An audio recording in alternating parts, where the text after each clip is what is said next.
Ah, yes, we are live for yet another Victory Monday here on Chicago Bears Now. Feels good, doesn't it? 4 wins in a row.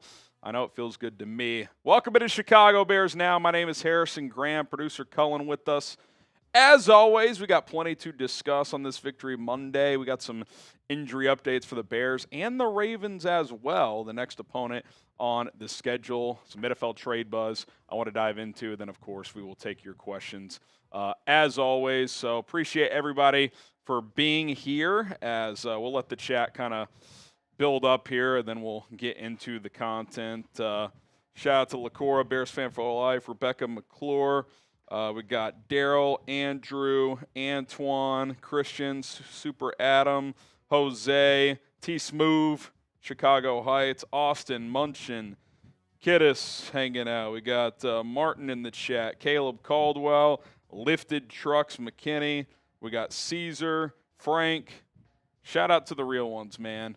Feels good to cover a team that's playing some good ball right now, Colin. It's fun.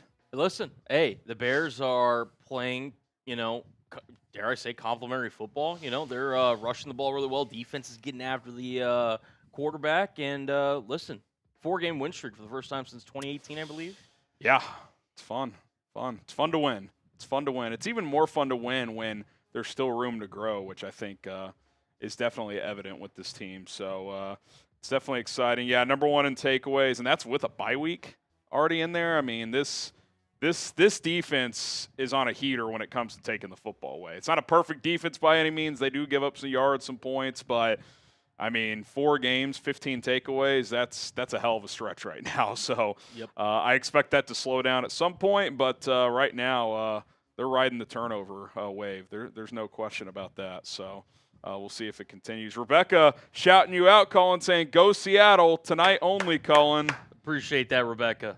Appreciate that. Big Seattle sports night, man. Huge. Obviously, the Mariners, chance to go to their first World Series. I didn't realize this. First Game 7 in Mariners franchise history. That's yep. pretty remarkable when you think about it. And then, obviously, Seahawks, if they win, to keep pace in the NFC West, which those top 3 teams right now, 49ers, Rams, and Seahawks, all with 2 losses. The Rams and 49ers both getting wins yesterday. So, big game for the Seahawks to keep pace tonight. So. Yep. No, I mean, it's a huge night for Seattle sports. Again, we're going to keep this mostly Bears late on the show, but your boy's sweating. We're rooting for Cullen tonight. we're showing love. Let's appreciate that. I genuinely am rooting hard for the Mariners tonight. I think it would be a great story if they got to their first World Series. In its own right, Toronto making it cool is a good story, but you're my guy, so we're going with the Mariners, and I do like. They'd be the last Major League Baseball team to make it to the World Series that hasn't, made it yet. So really, they're the only one that's never made the World Series out of all the MLB teams. So I like the Mariners even more after you said that. Come on, let's get this done. Get it done. Every time I keep asking vibe check from Colin, he just says, "Just get it done. Just get it done. Just get it done. Just get it done." Last week, the mantra for the Bears was focus. For the Mariners today, is just get it done. Just find a way. No one asks how; they just ask who. And so we're going to find out if they're going to be the who tonight. All right. Super chat from Bears Fan for Life. Going to have to draft a doctor next year, first round. Well, sounds like the Bears have gotten some good injury news today. Ben Johnson says they'll know more Wednesday, but the Bears' initial belief and diagnosis with Tyrique Stevenson and Cole Kmet is that they're going to be in that day-to-day realm, not week-to-week. So you would think, Colin, that at least gives them both a chance to play this week, which obviously would be huge, especially for Stevenson, because if he's out, you're pretty thin at corner. So if he can find a way to strap up and go this week, I mean, that would be huge because, A, he's been playing really well, and B, if he's out, I don't know who you play as your second outside corner. I guess Nick McLeod, but you may have to bring someone in, so keep an eye on that. And I did a video last week. I had already been told by a source that the Bears were already sniffing around the corner market before Tyrique got banged up yesterday. So, if we get to Wednesday and they think he's going to miss time, I would not be shocked if they added somebody. So hopefully he can go because, it's that domino effect of that corner room. If he can't, I think it's a pretty big deal. Yeah, I mean, we will be talking about, later in the show, again, some potential cornerback targets, whether it's in the free agent market or the trade market. One thing I will note, Sounds like Seattle might be without a couple of secondary members tonight. So against the Houston Texans, we'll see kind of where Reek Woolen stands and if that's a potential trade target for the Bears. And we kind of broke it down in a previous video. Make sure you go check that out. Look, it just seems like the Bears. Listen, this position again. You have Jalen Johnson go down. Tyrique Stevenson, he's considered day-to-day, but even then, that's kind of like an injury scare. You'd kind of think that the Bears would like to have another corner be brought into that room, especially like another outside guy that they'd feel confident in. And, whether they decide to, bring in Stephon Gilmore maybe to see, work him out, see what he looks like, or, invest in the trade market, it'll be very interesting to see. I feel like cornerback's slowly kind of risen up the rankings in terms of I mean, I think it's elevated ahead of running back based on what we've seen out of the bye week. I mean, it's been a pleasant turnaround from the run game offensively. So, I think big picture long term, they're probably going to want to look to upgrade at that position. But Swift and Monangai were fantastic Sunday. Swift's had his best 2-game stretch as a Chicago Bear here. So I think you feel pretty good about where that sits right now. If Tyreek's healthy again, I think you're in a good enough spot. I think Nashawn Wright had a nice little game on Sunday, had an interception. He's not going to be perfect. He's going to give up plays, but I think he's at least been serviceable enough. Now, if you want to bring in depth competition for that spot, A, if an injury happens, or if B, he has some struggles, I'd be okay with that as well. But Tyreek's the key. If he's truly day-to-day and at most would miss one game, I don't think you make a panic move. But, maybe that's a situation where you work out some free agents or something like that and at least add someone to the practice squad that you could elevate for game day if you need to. Noah with the $10 super chat. Appreciate you, Noah. We were hoping for a Loveland breakout game, but we got a Monangai one instead. And I'm here for it. He's solidified himself as RB2. Won't look back. 4 in a row, baby. Bear down. Get the bear downs in for Noah. Yeah, and not only that, Cullen, the snap count yesterday was like 55-45. So, I think if you're in that 60-40, 55-45, like that's kind of an ideal combination with him and Swift because they bring different skill sets. And, yesterday was the first game this season, Cullen, where not only was the run game awesome, but like you got that true thunder and lightning approach with Swift, who's had 2 good games in a row, getting him on the perimeter primarily. I also think, and I'd love to know if you agree or disagree, how many runs yesterday did Swift do a nice job where the play is designed to maybe go behind the tackle or outside the tackle? I thought he had maybe his best game as a Bear from a vision standpoint of just finding that cutback lane. Like I thought there were 3 or 4 plays yesterday where, based on the blocking and where the defenders were and where the hole opened up, maybe it was designed to go outside the tackle, but he hit that cutback lane and, found 8 or 9 yards instead of maybe just 3 or 4. I thought he ran really well yesterday. Yeah, I feel like he looked more comfortable than he's been. More decisive. And he just – overall, I mean, look, Swift, as we mentioned, is a guy that's more of an elusive back. He's not going to be a guy that you're sitting there, shoot him up the A-gap, 30 times a game or whatever. But he's a guy that wants to, get to the outside, get in space and use his elusivity and, kind of his home run playmaking ability to potentially, turn runs into 3-4, into, 6, 7, 8, 9, 10-plus yard runs. So, look, I thought it was his best game yesterday. His last 2 weeks, we'll talk about later in the show. He's been on fire. I mean, outside of maybe Jonathan Taylor, like you can make the argument DeAndre Swift's been the second best running back in football the last 2 weeks. Yeah. So 233 yards over the last 2 games, and again, that's good. With Kyle Monangai having 13 carries this week, and I think he had 5 last week. So that's taken 18 carries. I don't think the Colts have a second back that's eating that many carries, nor should they. Jonathan Taylor's having an unbelievable year, but. Yeah, I'm pretty pleased with where this running attack is right now. To kind of circle back to the question, I don't think the running back is a position you're targeting at the deadline at this exact moment. Now, if the next 2 weeks come and go and all of a sudden you're having run game issues again, okay, maybe it gets revisited or if an injury pops up. But, we were saying out of the bye week, Colin, I think I actually said it on the show, if the run game woes continue in Washington, I'm pretty active on the phones the next day, and that did not happen. And not only that, they were even better yesterday. So I'm pretty thrilled with the adjustments that the coaching staff made, and obviously with how Swift, Monangai, and the offensive line are playing when it comes to run blocking. Okay, Isaiah with the 5. Do you miss Velus Jones as much as I do? It keeps me up at night, Isaiah. I just miss him so much. Nah, it's Vales is a good dude, but it just didn't work out. That pick did not work out. Adam Downing, did we give Washington the curse?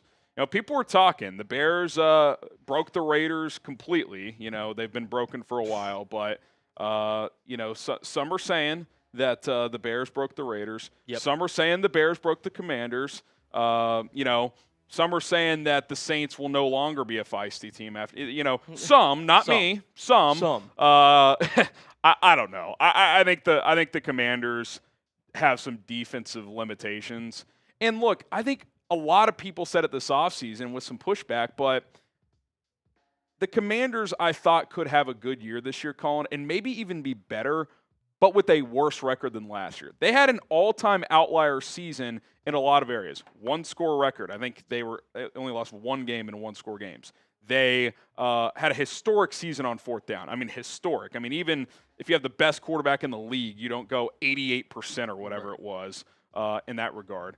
Jaden in clutch situations basically led a game-winning drive every time. Like, those things even out over time. And you add in the fact, couple of defensive injuries. Jaden's not playing quite as well this year. He's been banged up. You're a 3-4 team instead of like 5-2 under similar circumstances. So, it's this is the ebb and the flow of the NFL, man.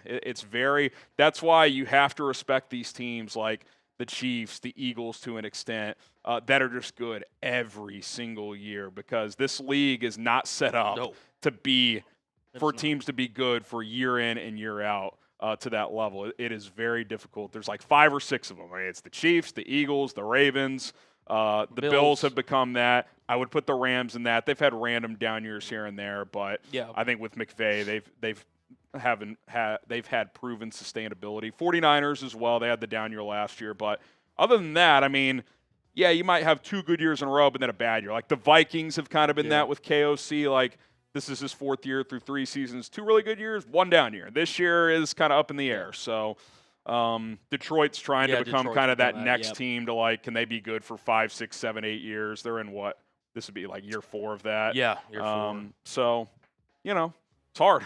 It is. This league is very difficult, man. No, 100%. And, that's the whole thing, is just that, everyone was looking at the Commanders last year, and it's like, how many people, whether it was in mailbags or super chats or in watch parties, where it's like, Chicago clearly made a mistake. They drafted the wrong guy. And ultimately, like, we still don't know that answer today as we're sitting here today. That part of it could end up being true still, by the way. 100%. But, like, people that were saying there and sitting that, I mean, is anyone arguing that Jaden Daniels has looked better than Drake May in New England so far through this year? No, this year, Drake May has not only been the best QB from that class.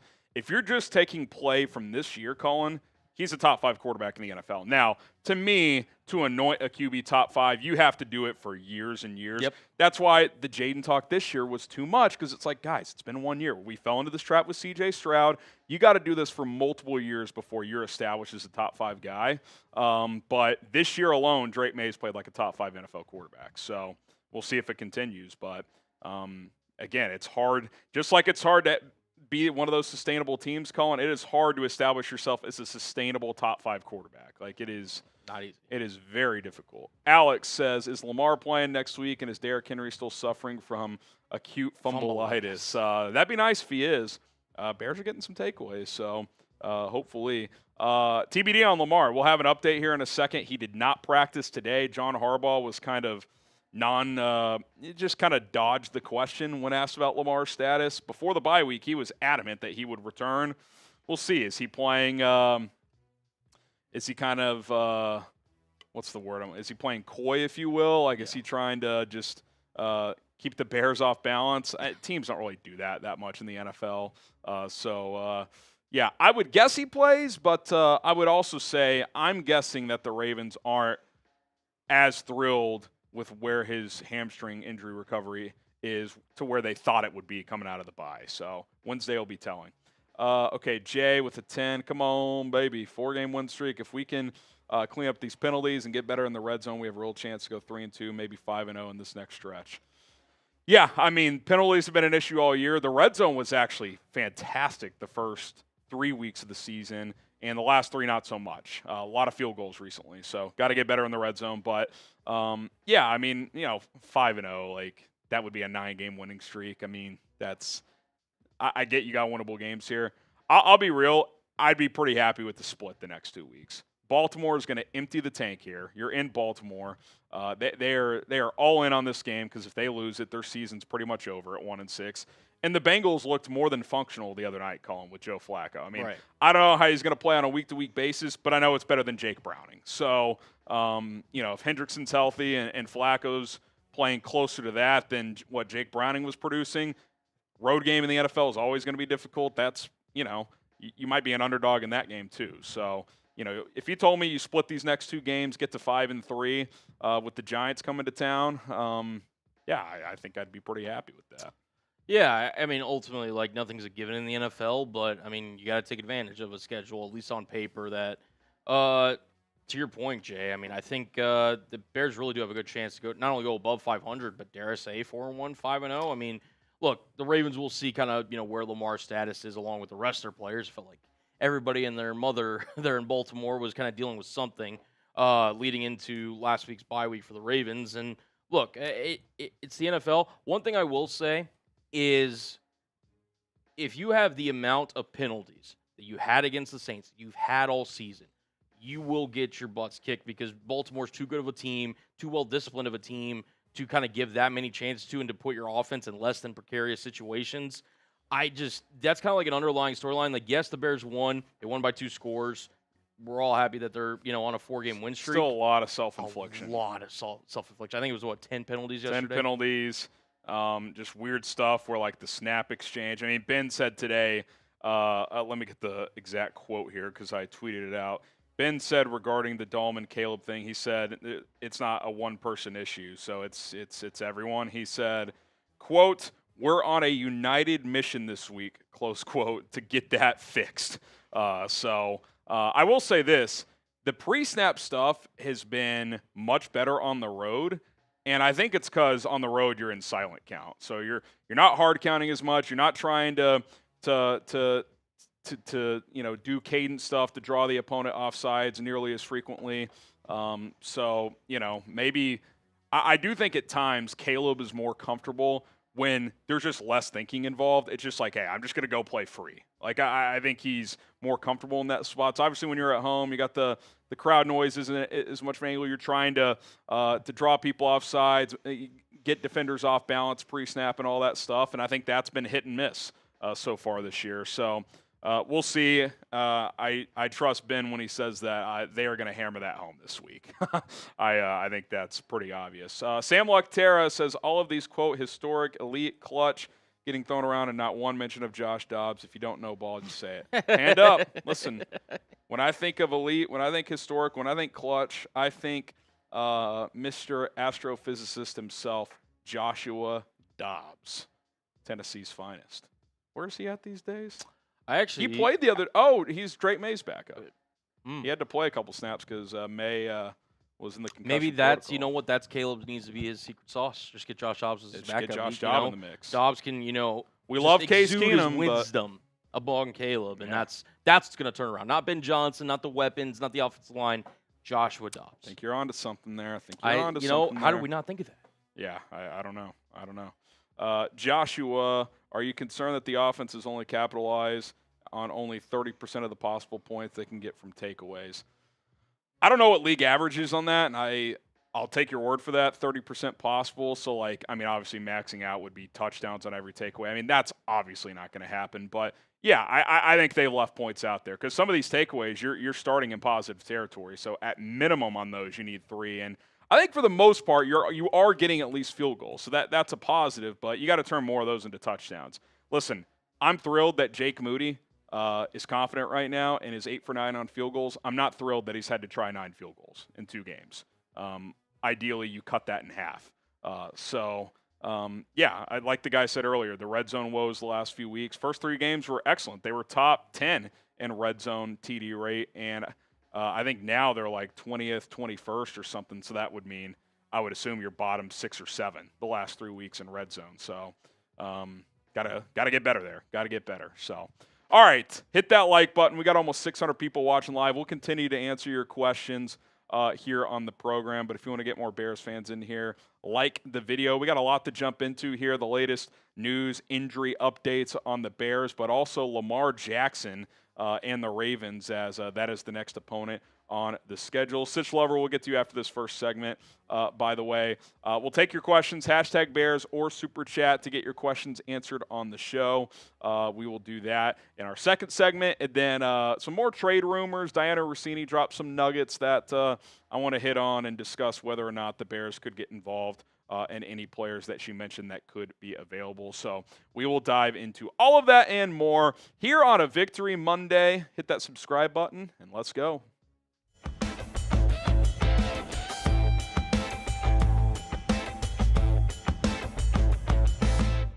Happy Victory Monday, Bears fans. We got a Lamar Jackson injury update as the Ravens are the next team on the schedule. Most assumed he'd be back, and he still might, but didn't practice today. More on him in just a moment. We got some Bears injury news. I think some good news when it comes to a couple of key players that left yesterday's game against the Saints.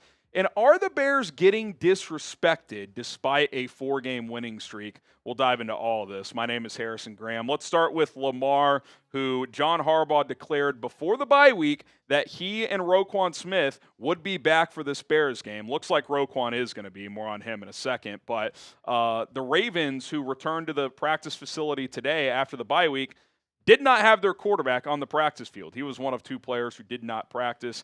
Jeff Zrebiec, who's been covering the Ravens for a long time, tweeted out that Lamar is still not practicing as he's dealing with that hamstring injury. Last time when he got injured, by the way, that was 22 days ago. And then Tavius Robinson, who has a broken bone in his foot, is not going to play, was not out there either. Jamison Hensley added this after practice when John Harbaugh talked to the media. He declined to say whether Lamar Jackson will practice this week, saying he didn't want to comment on individual players. And he was asked if he is expected for Lamar to play Sunday. He said, quote, same answer. So is John Harbaugh, playing that whole I'm not going to give anything away game? Or is he unsure? Because it's weird to go into the bye week saying, yeah, Lamar's going to be back. We're going to get some key guys back. And then you get back, talk to the media for the first time for the new game week, and yeah, I'm not going to answer that question. It's a little bit odd to me. So Wednesday will be pretty telling because that's when the first injury report drops. We'll obviously see if Lamar does anything at practice. My gut tells me he will play, but my gut also tells me that the Ravens kind of just assumed on the bye week the hamstring would be fully healed, and maybe it's not. And maybe that's why Harbaugh is a little reluctant to give more to the media. Again, I think we'll know more on Wednesday, obviously. And listen, this would be a huge development because Cooper Rush has been horrific in the 2 games he's had to start as Lamar's backup. Tyler Huntley, who always finds his way back on the Ravens, he's on their practice squad. He's been elevated the last couple of games, and they went to him late in that Rams game, and he was a little more effective. So I wouldn't be shocked if he started if for some reason Lamar can't play. But either way, even if it's Huntley, who seems to play decent with Baltimore, monumental drop-off. I mean, it is just not the same at all. You're talking about an MVP caliber player versus a bad backup right now in Cooper Rush or a guy who's bounced around practice squads recently in Tyler Huntley. I know Tyler Huntley beat the Bears, 4 years ago in that awful 16-13 game. Don't need to revisit that, but Tyler Huntley was also playing much better football those days than he has in recent years. Other injury news for the Ravens, all these players were back at practice and are tracking towards playing this week. Roquan Smith, who missed a couple of games there, more on him in a second. Chidobe Awuzie, Devontae Walker, Ronnie Stanley, that's big, the left tackle, obviously, and then Patrick Ricard, the fullback, who they obviously use on a lot of those ISO runs with Derrick Henry as a lead blocker. We are getting the Roquan revenge game. He is motivated to play this game. He was asked today if he's playing. He said yes. I think I don't know if a torn ACL would keep him off the field this week. This is his first game back against the Bears after Ryan Poles traded him amid contract disputes in his first year as the GM, and that was controversial at the time. It hasn't aged that well, as Roquan has been very good for the Ravens. Now, I will say, right here, right now, the Bears are actually getting terrific linebacker play, But I would say for the last couple of years, while TJ Edwards has obviously been pretty good, Tremaine Edmonds has clearly been overpaid. We've always wondered, should they have just kept Roquan? Like, would that have made more sense overall? And I'll just ask you guys, do you miss Roquan Smith? Type Y for yes, type in for no. I do, but I also understood to an extent the logic at the time. I mean, I still would have paid him. You're talking about, to me, other than Fred Warner, he's been the best off-ball linebacker over the last 5 or 6 years from a consistency standpoint in the NFL. But I will say at this exact moment, TJ and Tremaine are playing really well together, so that'll be an interesting dynamic on Sunday with Roquan going up against the Bears for the first time since the trade. Okay, guys, Brunt. The best working boots in the game come from Brunt. They're the best I've ever used, believe me on that. Choosing work boots used to mean sacrificing comfort or durability. If they felt good, they didn't last, and if they lasted, they wrecked your feet. I've tried a bunch of them over the years. Brunt thought that was BS, so they built tough boots that feel great from day one. As a homeowner, there's always projects around the house to work on, and Brunt's boots are no doubt the most comfortable work boots I've ever worn, and they felt comfortable right out of the box, which I appreciate. Normal shoes don't always feel comfortable out of the box, but Brunt's boots do. But they're not just comfortable. They're built to perform, whether you need waterproof, safety toe, soft toe, pull on, or lace up. They've got options that can handle whatever job site you're walking into. Before I found Brunt, I can't tell you how many different working boots I tried and went through. I always was left with either foot pain, blisters, or even if they were comfortable, they just didn't last very long. They weren't waterproof, whatever the case was. Just didn't last as long as I needed them to. And right now, for a limited time only, we have an awesome deal for you guys. You can get $10 off at Brunt when you use our code CHAT at checkout. Go to bruntworkwear.com, use code CHAT, you're good to go. Brunt was tired of the workwear brands out there cutting corners. You work way too hard to be stuck in uncomfortable boots that don't hold up. So they built something better, boots that are insanely comfortable and built for any job site. For a limited time, our listeners, like I said, get $10 off with Brunt with code CHAT, C-H-A-T. Go to bruntworkwear.com, use code CHAT, you're good to go. After you order, tell them we sent you Bears Now by Chat Sports, and we would greatly appreciate it. That code and link to Brunt are in the comments and description of this video. Okay, let's get to some Bears injury updates here. We've been waiting all day. What's going on with Tyrique Stevenson? What's going on with Cole Kmet? Two key starters that left the Bears-Saints game with various injuries. For Tyrique, it's a shoulder, and for Cole Kmet, it's a back injury. Ben Johnson said today that the early belief is that both these guys are in the day-to-day realm, not the week-to-week realm, which means both should have a chance to play on Sunday. He also said we'll know more Wednesday, so there might be some more testing that has to take place. But I would say on the surface, really good news, because if it was long term, I think they would have a better idea about it. This would be a huge break if neither of these guys miss time. Even if it's like a game for one or both these guys, that's still a huge break, especially for Tyrique Stevenson, man. Like, you're thin at corner. This guy has stepped up in a major way with Jalen Johnson going down. He's played at times like a true CB1 and for sure like a quality starter this year, especially since week 2. So proud of him for that, and the Bears need him out there. Obviously, for Cole Kmet, not a ton of production from a receiving tight end standpoint, but he and Colston Loveland, while they would love to get more action in the passing game, they've both been blocking their ass off, so obviously you want Kmet out there too. I said it earlier today, if he's able to go, he's going to go. He's never missed a game in his career. He's tough as hell, so, unless there was a fracture in the back, I would have expected him to play. So if he truly is in that day-to-day realm, he may not practice much, but I'm guessing he suits up on Sunday. Some other injuries to watch. Obviously, Grady Jarrett sounds like he could have gone this week, but with the wet conditions at Soldier Field, they opted to hold him out, being an older player. Probably a good decision. Should be back this upcoming Sunday. Obviously, Cairo Santos, what's going on with this kicker situation through one game?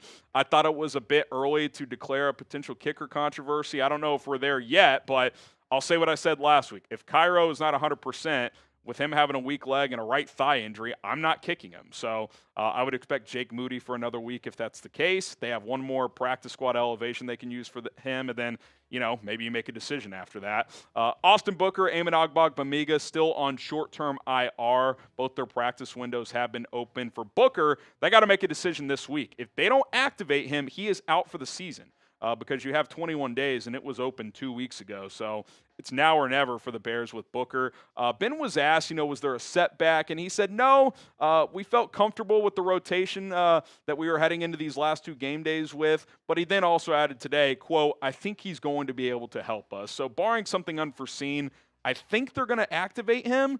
I think part of that might just be Dominique Robinson's kind of turned a corner as a player. Like he's actually done some nice things. So I still would activate him. This pass rush is not productive enough to just call it a season for Austin Booker. I don't know what he'll give them, but I think you got to get him onto the 53 and find out. Ogbongbemiga, I don't think it's as urgent. Other than Noah Sewell, you're pretty healthy at linebacker. I thought special teams were much better this week, and that's his primary role. So I don't think that one is quite as urgent. Hippolyte's been a healthy scratch the last 2 weeks, so I don't think Amon is like a must activate, but when they opened his practice window, you figure that's going to happen at some point, and I would guess either Carl Jones or DeMarco Jackson to be the player that would get cut in that instance. Okay, enough injury stuff. Are the Bears getting disrespected? Look, I fully expected Chicago to be an underdog this week. Ravens are coming off a bye week. Vegas still really likes them. They're not even they still could win the AFC North, based on that division, and Vegas still thinks it's pretty close between them and Pittsburgh. Pittsburgh losing that game to Cincinnati on Thursday night last week kind of reopened the door for Baltimore despite being 1-5. Lamar is expected to come back. We'll see if that ends up being the case, obviously. So I understand the Bears being a dog. It's not like the Bears are some established, proven contender or something like that. 6.5 is a little rich, though. The Ravens have key guys that are not returning, like Nnamdi Madubuike, for example. So I don't think this is like some obvious, the Bears have no shot spot. Almost a touchdown in the NFL, that's a large number. So I already thought for you, gamble responsibly, obviously, plus 6.5. I think that's good value with Lamar. If Lamar doesn't play, it's almost worth an early week sprinkle just in case he doesn't play, a little money line play, because if he's out, then, to me, that's like a pick 'em, if not a slight favor for the Bears based on how Cooper Rush has played and even Tyler Huntley. So, look, I get it. I expected to be a dog. I thought they'd be like 3.5, 4-point dog to open up. 6.5, though? I get the Bears aren't playing perfect football, but they've won 4 games in a row. It's the longest win streak in the NFC. And the Ravens are 1-5. Regardless of how that is the case, a touchdown is a lot. So we'll see if that changes throughout the week. This is an empty the tank game for Baltimore. They have to win it to keep their season alive. I get all of the angles. I just think a touchdown's a little high. But Vegas has not loved the Bears so far this year. So betting on the Bears recently has been a good play. That line last week against New Orleans came down to 3.5. They won by 12.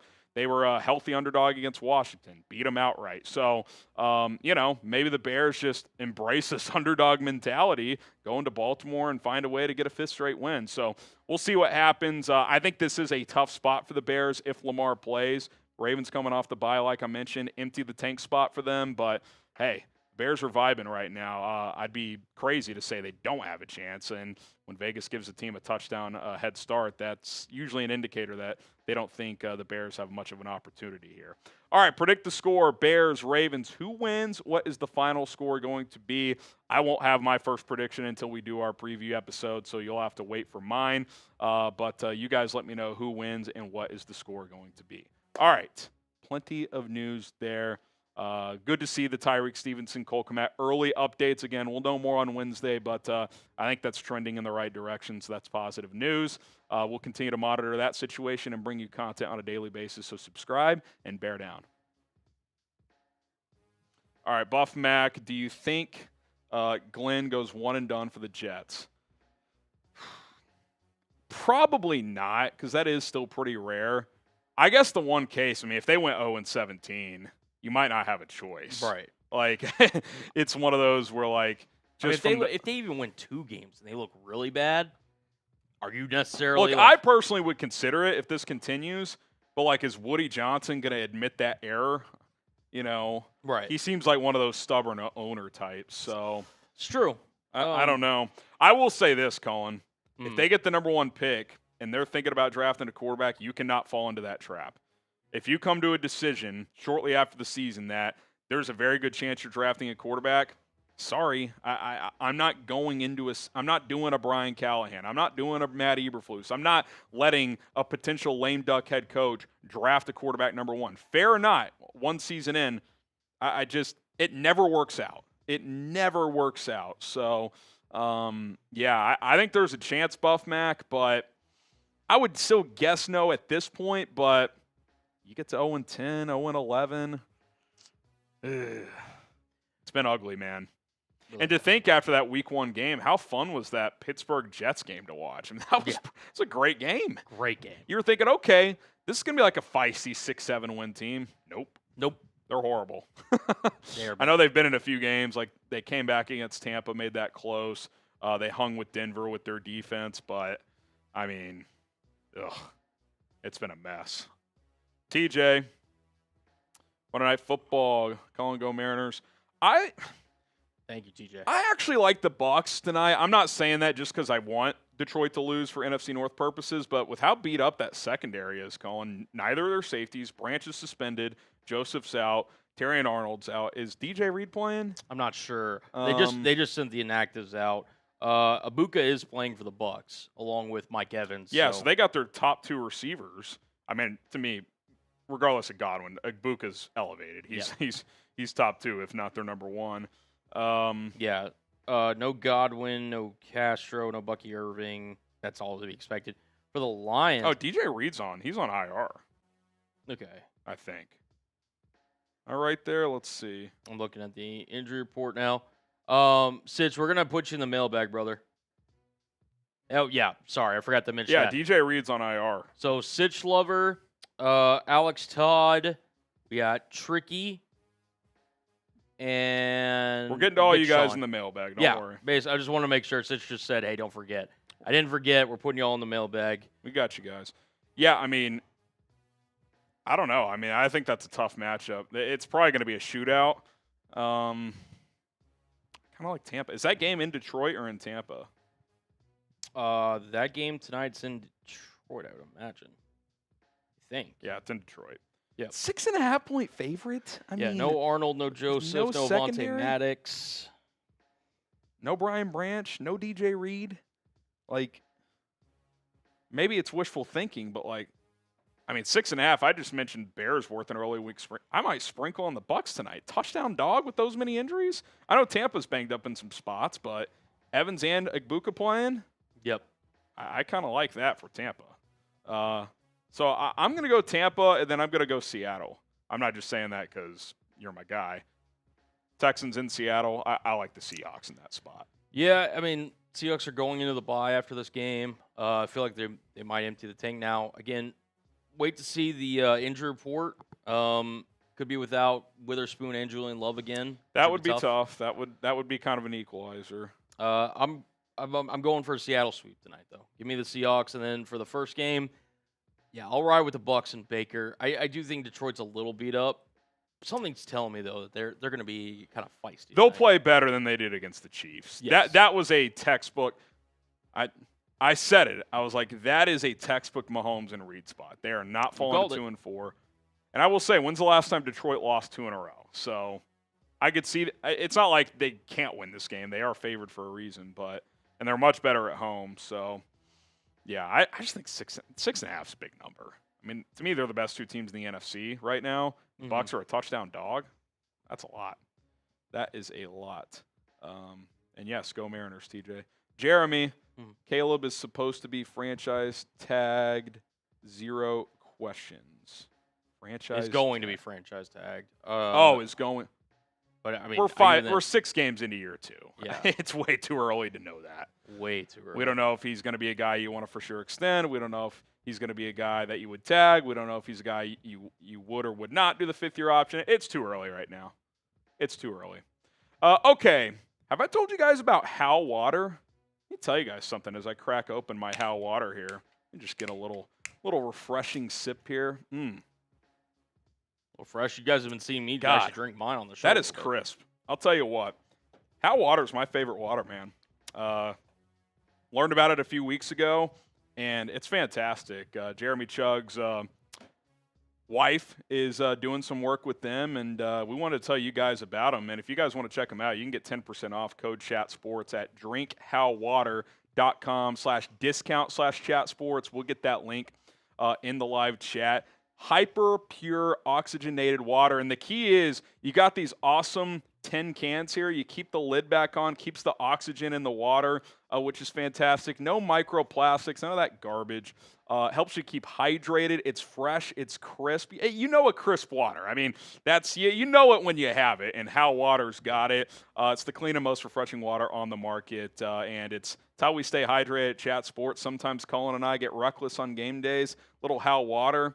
Just, it's a nice little boost during the game, after the game. Go check it out. drinkhowwater.com/discount/chatsports. 10% off with that code ChatSports. Go show some love, and trust me, this is as good as it gets. So shout out to How Water. All right, we will take some questions now. Hashtag Bears or Super Chat. Get your questions answered on the show. Just a little another sip here. Yeah. No, I mean, seriously, this stuff, I mean, when Chugs kind of brought it into the office, I was like, okay, just, no standard bit of can of water. Look how good that bottle looks, too. I'm a sucker for aesthetics. I mean, that's fantastic. Yeah, no, this water is awesome. Listen, you guys see me on our watch parties. I do a little bit of drinking afterwards. I need to balance it out. I need to, mix a little water in there, keep myself hydrated, and, I mean, How Water. This is a new go-to. I'm not going to lie. So, if you guys are looking for a brand of water to try out, I'd highly recommend How Water. So, it's awesome. It is awesome. All right, let's see with the questions. Got some good questions here. We also got the super chats too. That, like I said, if you haven't answered your super chat yet, we'll get you in on the mailbag. Like Fago there. I think. Sorry, I'm just messaging Trace back real quick. He's got a title question. You're good. We are pretty much though ready to get in to a little mailbag ski. All right, let's do it. Hashtag Bears Super Chat. We'll get to as many of your questions as possible, especially those who can't donate. We know not everybody can, so we're going to try and get those as well. So hashtag Bears Super Chat, trade ideas, upcoming game, overall thoughts on the team. You fire away. We got answers coming up next.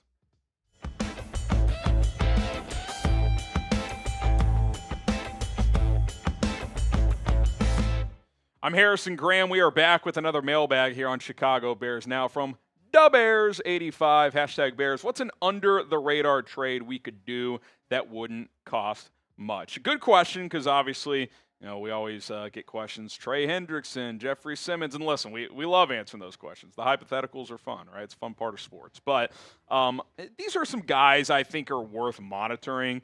Calais Campbell's in his late 30s. The Cardinals have lost 5 straight. He's a versatile defensive lineman, would bring some leadership experience, and he's still productive on a limited snap count. So, would a pick swap get that done? I think he'd be someone I look at. Rasul Douglas with the Dolphins. If I'm Miami, I'm getting rid of everybody that I can.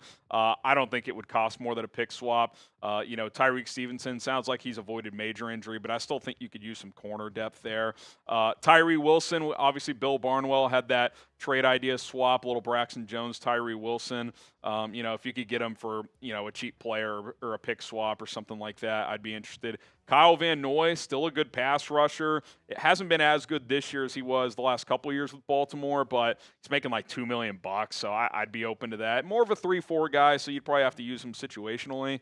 And then Alontae Taylor, a guy Dennis Allen's familiar with. He's actually been pretty good this year for the Saints, so maybe he'd be an option if they want to bring him or another corner in to, be some insurance for an injury, or a guy like Nashawn Wright, who's been a little up and down. Notice I didn't mention a running back. I think right now, corner and defensive line are the 2 spots I'd be looking at if I'm looking to bolster this team. I don't think DeAndre Swift's the end-all, be-all. Kyle Monungai is still a very young player, obviously. But if this trend continues of at least being pretty good running the football, maybe not best in the league like we've seen the last 2 weeks, I think you can more than get by for the rest of this season and revisit running back in the offseason if you want to upgrade then. Sure, if there's an injury the next 2 weeks, that could change things. But corner, defensive line, those are a couple of areas I could see the Bears making a minor move during the NFL trade deadline, or before it, I should say. What is the bigger need for the Bears in your opinion, cornerback or D-line? Give us your thoughts in the comments below. And if there's a player that you specifically would like to add, let me know who that is. Okay, Sitch Lover with the $2 super. Play calling was mid, too much Rome, spread it out. I don't know if I agree with any of that, to be honest. I think the play calling was fine.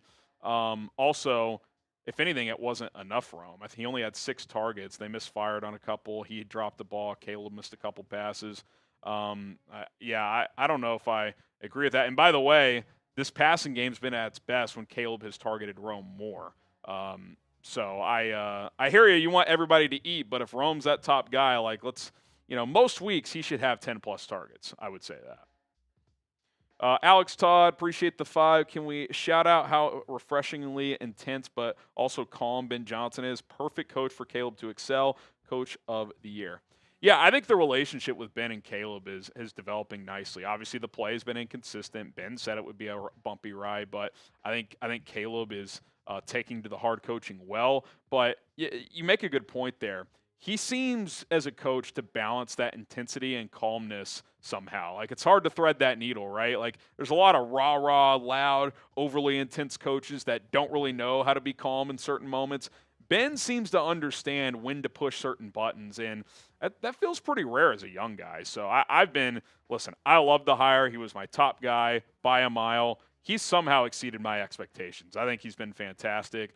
I think right now Shane Steichen's probably coach of the year. They're on top of the AFC. Daniel Jones has been awesome, but Ben's probably in that tier 2 list of candidates with Mike Vrabel and a few other guys. So, yeah, I mean, there's a chance. If they somehow won this division, I think he'd have a very strong case. Right now, I'd go with Steichen, but he's probably top 5, top 6 in terms of odds to win Coach of the Year. I'd say that for sure. We're here every single day, 24/7, 365, content all year long. We do live shows, we do regular videos, we do short-form content, community poll posts where you guys can interact. We're all over the place here on the YouTube channel, so subscribe, turn on notifications. We do these live mailbags every Monday, Thursday, and, of course, we answer your questions on game day as well. Okay, Tricky, do you think height could be playing a role in Caleb's struggle in the offense? I mean, look, he's 6'1"-ish. You're going to have some balls batted. Saw a couple more the other day. So it's always going to play a minor role. I don't think this is like a Kyler situation where he literally can't see. But, yeah, there's probably certain plays where it can be a challenge. Especially, that's why they had to bolster the interior. If your interior offensive line is getting driven in your face consistently, it's hard to see over them if you're a 6'1" or less quarterback. So I think it's probably a small part of it, Tricky, but I think the last couple weeks he's just been a little sped up. Like, I think before the bye week he was getting himself into a pretty good rhythm. Even when he was missing some throws, it felt like the rhythm, the base was in a better spot. I think he's been a little sped up, especially in that New Orleans game. I also didn't think the tackles were as good in that game as they were in prior weeks. So no panic here. Got to improve, obviously. But I would say minor, small reason. I don't think it's a primary reason, though. Okay, Bears goated. Has Tremaine earned an extension? That's hard to say. He's still got a year left with $18 million. I would say if the season ended today, I would keep him next year under that number.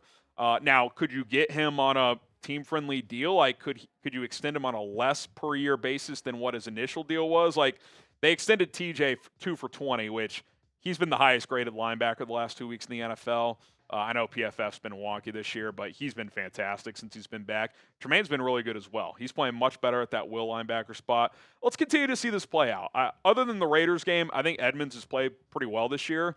Let's see if he can keep stacking. I like what he's doing. I love what TJ's doing. But you've got the benefit of having him under contract next year. You don't have to force the issue, but I'm happy with how he's playing. This is what we were hoping for when they signed him. So maybe he's finally found a home in this scheme and in that will linebacker position where he was playing Mike before. All right, more questions to come here on this mailbag, so continue to fire away. Hashtag Bears or Super Chat, but do want to show some love to our sponsor, Prize Picks. You and I make decisions every day, but on Prize Picks, being right can get you paid. Don't miss any of the excitement this season on Prize Picks, where it's good to be right. I've had a really good season on Prize Picks. The last couple lineups I've whiffed on, but when you go on a 8 out of 9 tear and get up $500-600, you got a little wiggle room, and that wiggle room started with that $50 in lineups with code CLNS after you play a $5 lineup. Just saying, opportunities there. Prize Picks is also the only app that offers stacks, meaning you can pick the same player up to 3 times in one lineup. Want to pick more on Caleb Williams' pass yards, rush yards, and touchdowns? You can do so right now only on Prize Picks. The way Prize Picks works is very simple. 2 or more players in a lineup, up to 6 players. You pick more or less on their stat projections. If you hit, you win money. I already got a little 2-player lineup that I feel good about this upcoming week. Derrick Henry, goblin play to score a touchdown, rushing, receiving. I think he finds the end zone. And then Rome Odunze, a demon play. Those are harder to hit. 1 touchdown, more than half a touchdown. He's due. 2 weeks in a row without a touchdown after having at least 1 in the first 4 games. I think he bounces back, finds the end zone here. $20 entry to win $55 on this 2-player lineup. Download the Prize Picks app today. Use our code CLNS to get $50 in lineups after you play your first $5 lineup. That is code CLNS to get $50 in lineups after you play your first $5 lineup. Prize Picks, it's good to be right. Fago, thoughts on trying Ruben Hippolyte at a position like corner? He's got the speed. He cannot play corner, guys.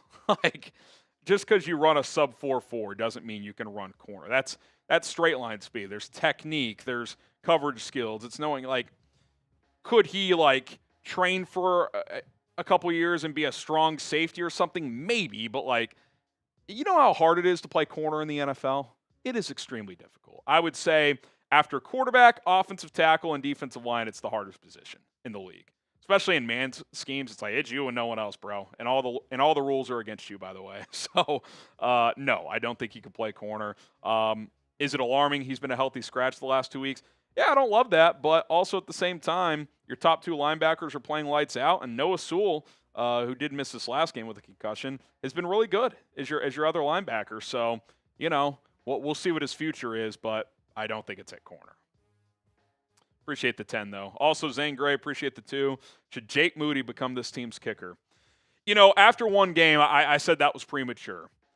After 2 games, it's interesting now, right? I don't think it's for sure he's the guy, but if Cairo doesn't kick this week and Moody's elevated, which would be his final game day elevation with the practice squad, you can do that 3 times. For example, Jonathan Ford, he's out of game day elevation. So if they want him to play again this season, they have to sign him to the 53.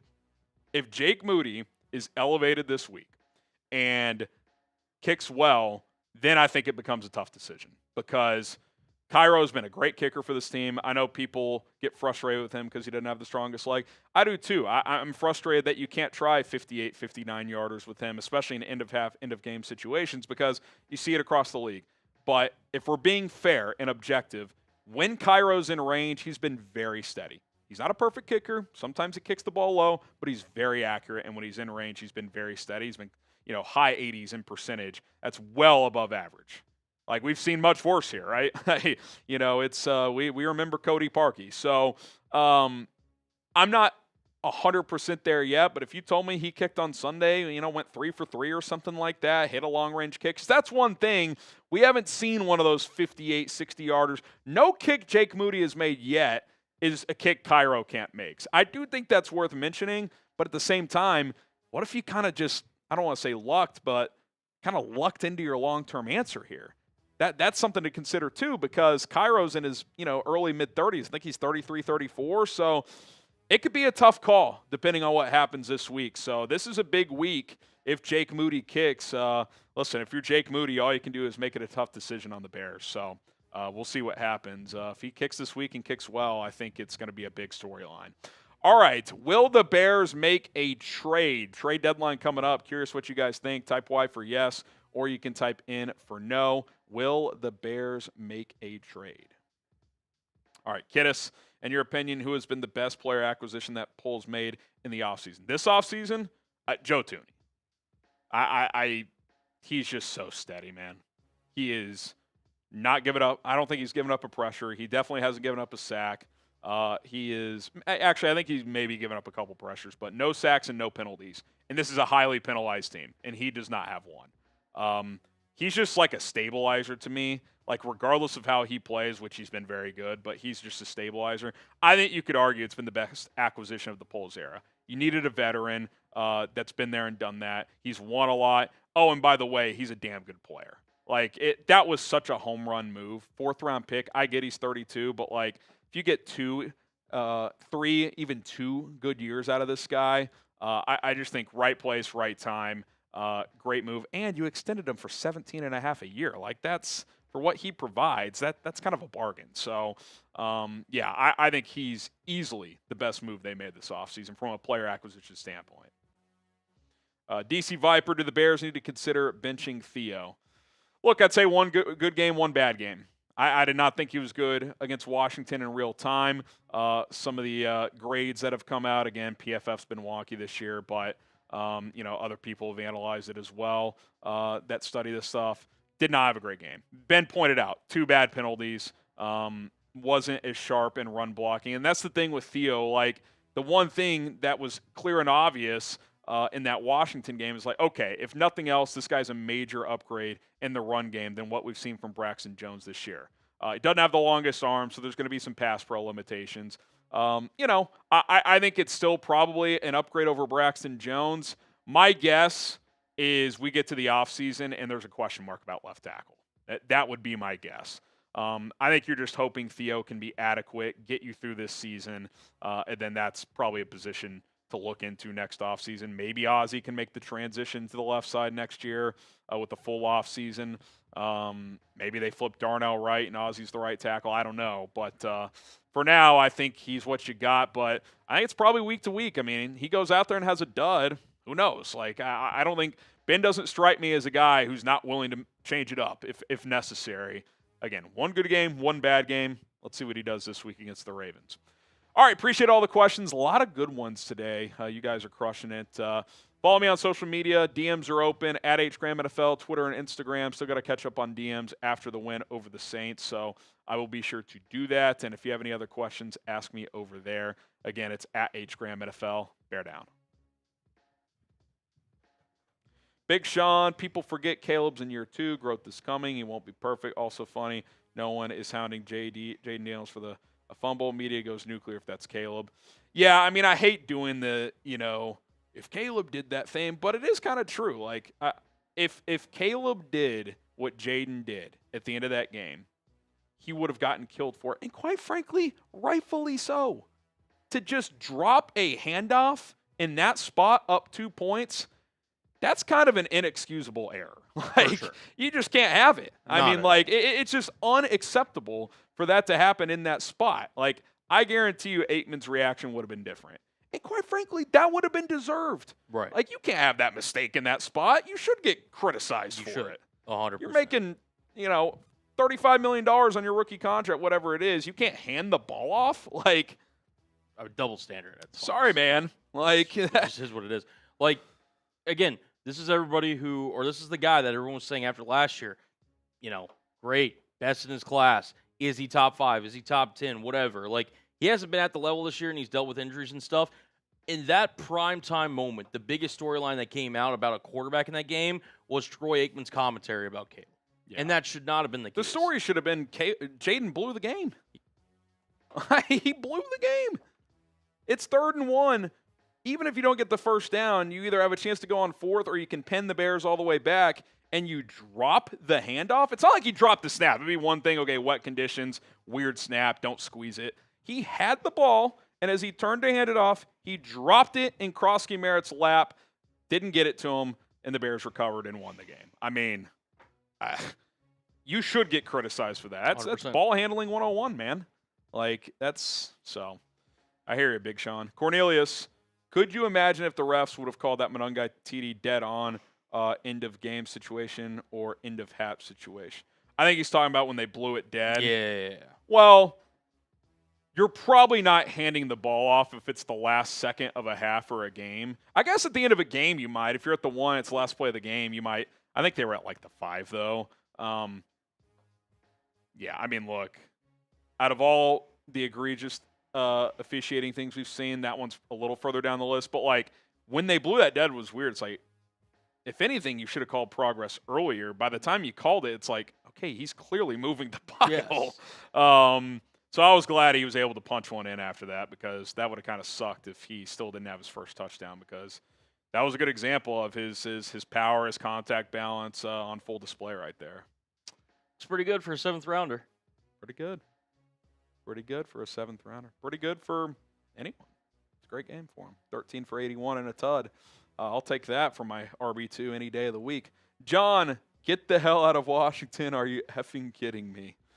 I blacked out, bro. One of your better calls. I showed Harry, so, like, obviously, he's calling the game. He's, like, locked in and everything. And I just I forget what I was I was getting something from the watch party, and I remember just kind of, like, pulling up. I was just like, hold on, I just got to play this again. And we played the clip, and Harry just goes, I don't remember any of that. Like, you're just so, like, locked in, like, just. Yeah. I mean, you could convince me I've said just about anything during some of these games. Can't explain it. You just kind of. That was one of your better calls, though, I will say. That's up there. It was fun, man. If we do another edition of. Yeah, I think that's an off-season video moving forward. Just biggest crash outs, best moments from the prior season. It's like a pre-training camp vid. Yeah, something tells me that'll be on there. The Raiders one probably be in there. Mark it down. Yeah, it's good stuff. Harrison's clean desk. Appreciate the 5. Ravens D seems to have slipped this year. Thoughts on their weaknesses? Yeah, they don't have a great pass rush right now. The Matabike loss is significant. Huge. That's a big loss. Kyle Hamilton's back and playing. Roquan's going to be back this week. I'm guessing they're going to be more buttoned up defensively coming out of the bye. They kind of did this last year, Colin, where remember the first half of the year, it's like, Zach Orr, no Mike McDonald, this doesn't look good. Then second half of the year, they were like top 3 in most categories. So I'm guessing they will play better with the extra time off, but there's also no replacing a Nnamdi Matabike. So the Bears should have opportunities to put some points up. Again, I think it'll be better than what they've shown on tape so far this year. But, yeah, that defensive line, which is always a calling card for them, has been below average. And, the middle of that defense, especially with Roquan out, you've been able to exploit. So him being back is huge for them. I will say Mike Green's been a whiff. He hasn't done much for them as a second rounder, which kind of surprises me. So. They've invested in corner, and really outside of Nate Wiggins. That's another thing. Humphrey's having a bad year. Now and Jair hasn't looked great either. Yeah, he feels washed. Yeah. That's kind of like the Lattimore situation. I just think he is what he is at this point. I still think I'm not ready to declare Humphrey washed, but he has not played well. Wiggins is pretty good. He's a good corner. Shocker, Baltimore gets it right. They've also been they've been banged up at safety. Hamilton's missed some time. Ardarius Washington got hurt before the season. So, again, I expect Baltimore to play well in this game. I mean, this is it. You fall to 1-6. I mean, you're done. So, I don't think the Bears are looking at this being like, oh, we're gonna have a field day offensively. A, the Bears have their own issues to figure out, and B, Baltimore's one of those teams that like. Bye week. I think Harbaugh's 10-3 off the bye or something like that. Probably more. They've played more games under him. Whatever it is, I saw it. He has a really good record. They're gonna play a lot better. That would be my guess. Roquan will be everywhere. He might have 20 tackles. Okay, Alex Ammerling, run the ball, get takeaways, quintessential Bears football. Love it, Alex. Appreciate the 5. Dean. Did you see what PFF grade guy when he was defending Caleb lower than Fields? Gross. Caleb was constantly improving. Yeah, I mean, look, a couple things. One, growth isn't necessarily linear. That's something Ben has said. Like, for example, clearly the Saints game wasn't his best game of the season. Like, it's hard to play better every game. The Saints, you could argue, was his worst game. But even to point out the PFF grading, Colin, they graded Caleb much better against the Saints than they did against the Commanders. I thought he was a lot better against the Commanders. I didn't think he was great against the Commanders, but if I'm comparing the two games, he was better against Washington than New Orleans. So I don't know. Did they since that tweet and others kind of went viral, did they almost revert too much? Like, oh, if we bury Caleb, we're gonna get killed. It's like, no, just they're again. I get it's a data-driven thing primarily, but alarms have to go off last week in your system somehow. There's got to be a fail-safe. He cannot be graded worse than a guy who had -10 passing yards and took 9 sacks. I don't care what the circumstances are. That has to be the lowest graded starter of the week. And this isn't me trying to bury Justin Fields. It's just a fact. You that can't be. It didn't matter. Just cannot Insert player be. name here. If that's the stat line. If Pat Mahomes said that or did that exact same game, worst quarterback of the week, that has to be the case. It just it's just weird. I think they've had a wonky year at a lot of positions. And listen, I respect the work they put in. It's a lot of hours to literally grade every single player in the NFL. I'm not burying their platform, but the grading this year has felt weird in a lot of cases. So, I think it's still a worthwhile product, but take it with a grain of salt. And listen,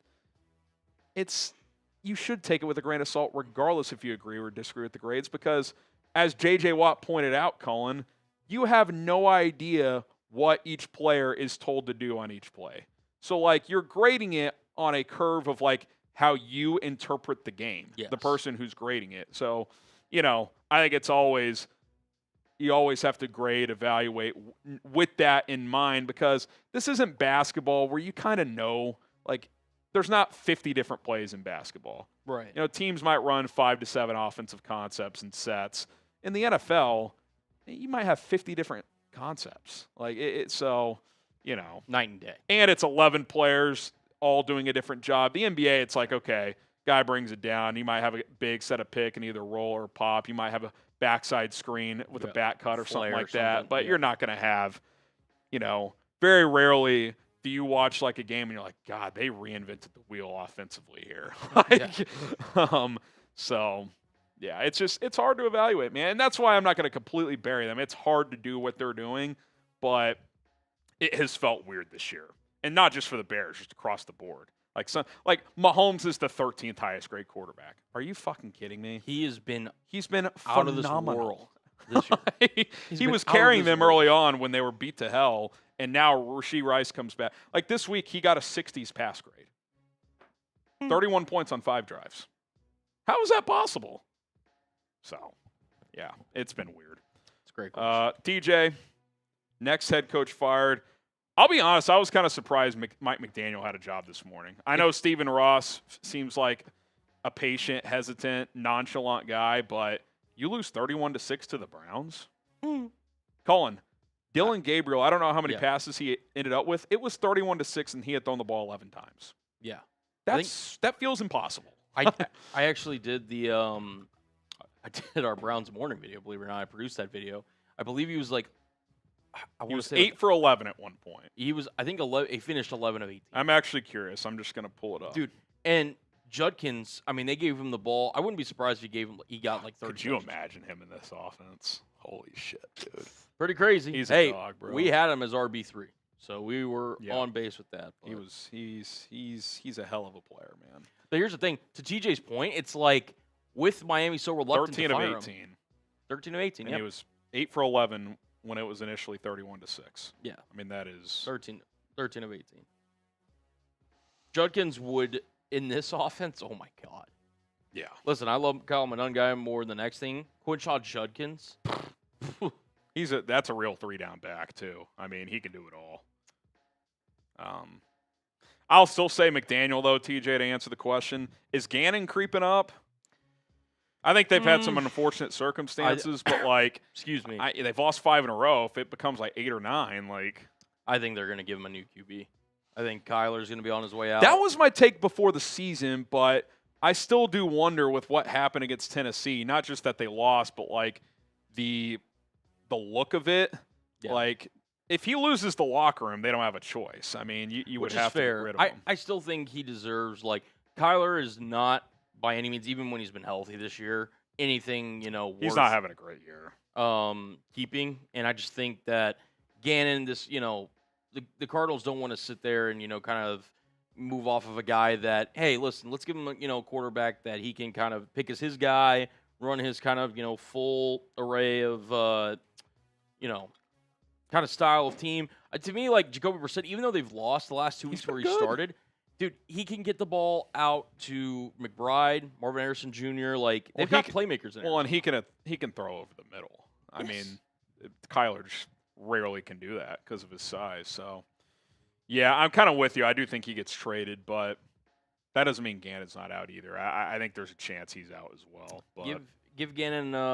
They keep fighting though. It's not like they're getting blown out in these games. I mean, they probably should have beat Green Bay yesterday. And you know what? I think with Kyler coming back, wouldn't be surprised if they go win a couple games. They probably shouldn't, and Gannon keeps his job. And now, if Kyler comes back and they're just continue to lose, okay, maybe. Yeah, but maybe it's a full reset. Who knows? Yeah, they're an interesting offseason team because, like, I feel like there's pieces there. Like, I don't know, like, if they pivot from Kyler and hit on a QB in the draft or something. It's going to be interesting, though, because it's not a great QB draft. So if you're pivoting off Kyler, like, what's your plan? So. Yeah, I mean, maybe it's a draft day trade. Kyler gets traded on draft day. For a team, again, similar position. They're, like, looking for a QB. Where does Kyler go if he gets traded? Steelers? I think he's more of a Jet. I don't hate that. Trade down from the number 1 pick, get a haul, bring in Kyler. Yeah. I actually don't hate that. I think he's a Jet. Because they probably won't win anything with Kyler, but he at least makes them watchable. Yeah. I think they're not 0-7 with Kyler. Here's the thing. Like, the Jets have been down this road of, like, they've drafted a quarterback. It hasn't worked out. They've drafted a quarterback. It hasn't worked out. They signed Justin Fields. It hasn't worked out. I think they just go trade for the best QB on the market. Just get the best one of it. And Kyler may not cost, like, you might get him for, like, a day 2 pick. Like, could you get him for a second or a third? I mean, Geno went for a third. Obviously, that hasn't worked out, but. I'm looking like, I don't think Cleveland's trading for him, just to name some other teams.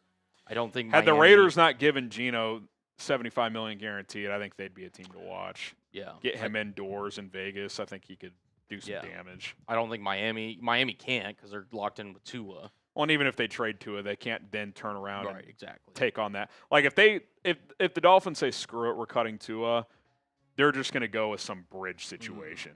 Like, they might even just say, all right, Quinn Ewers, like, come be our tank commander. If you shock us and play well, great. If not, we're going to have the number 1 pick in the next draft. So, I mean, let us know down in the chat. Like, to me, he's a Jet. That seems like the most likely. Also, I don't know if he strikes me as a Tomlin type of quarterback. No. He kind of tried that last year for a year. Yeah. And I don't think he was a fan of it. No.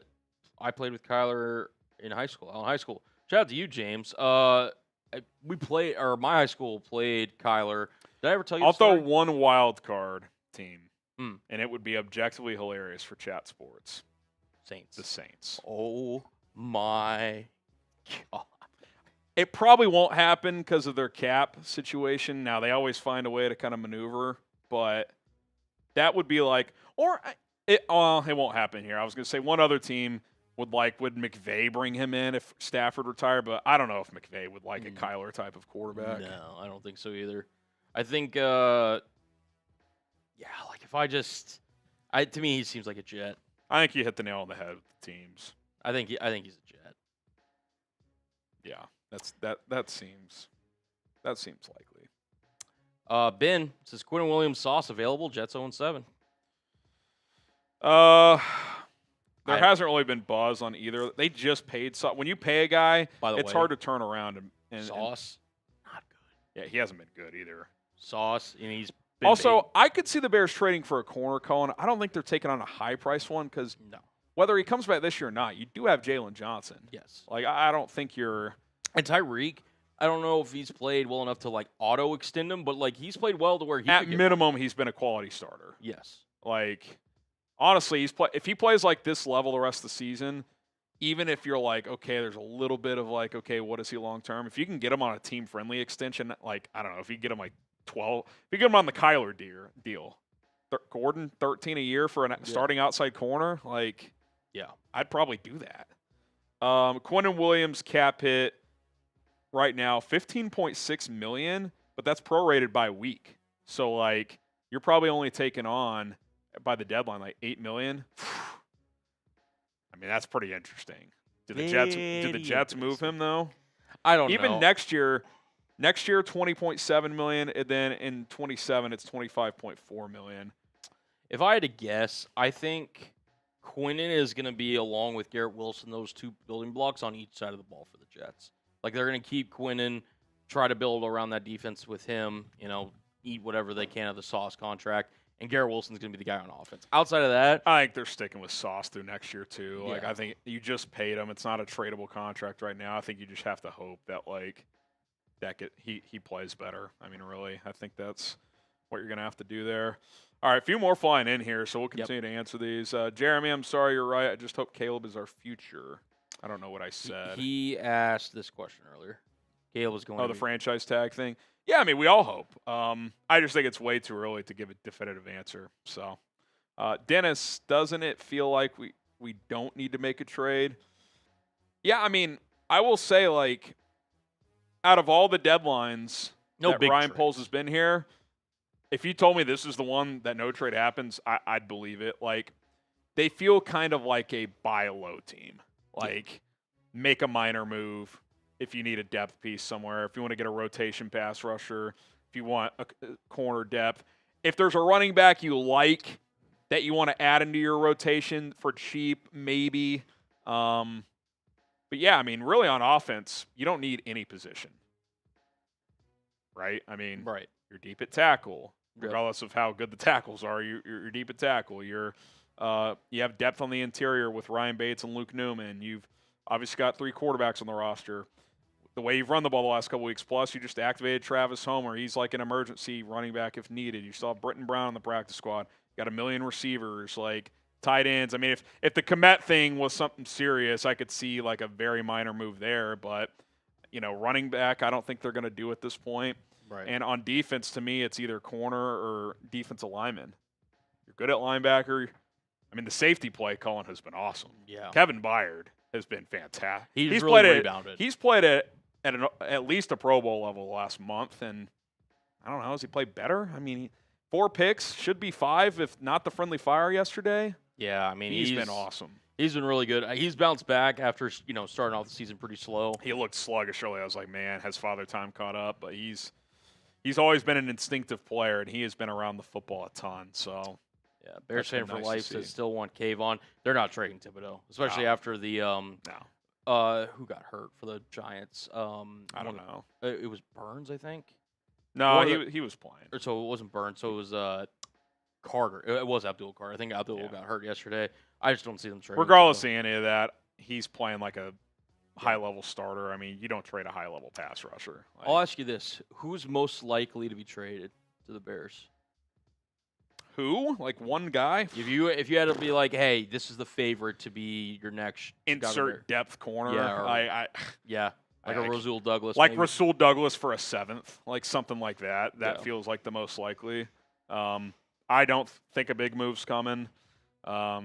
You never know in this league. Things change, but I think too, it's kind of like you're winning right now. Like it's year 1 with this new coaching staff. Like it's probably not the time to force the issue. Like, I think you kind of roll with what you got. If you need depth at a position or two, you can make a couple minor moves.